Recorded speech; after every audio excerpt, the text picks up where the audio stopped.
जे जे गुण हवे होते ते सगळे लिहिले होते आणि ते सगळे तसे आहेत. आणि त्यात एक मी लिहिलेलं की माझ्या गालावर खळी नाही पडत, आजींच्या गालावर खळी पडते.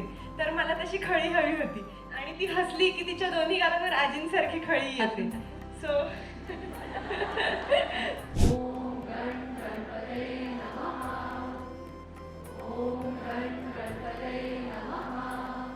विजन चार्ट बनवला होता आणि जसं सेम आलं आहे तसं सेम गोंडस. आणि जे अफर्मेशन तिने दिलेले आहेत त्याप्रमाणेच ती तशी करते. खूपच नॉटी आहे.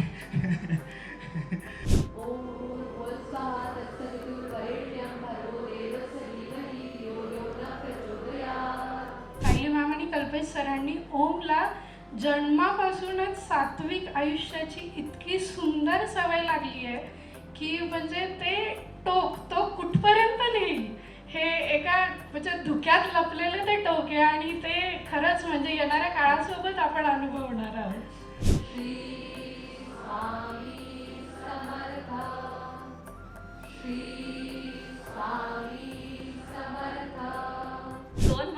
एक दोन महिन्यानंतरच मला ही गुड न्यूज मिळाली. आज माझ्या पोटात ते स्वामी रूपी रामफळ वाढतंय.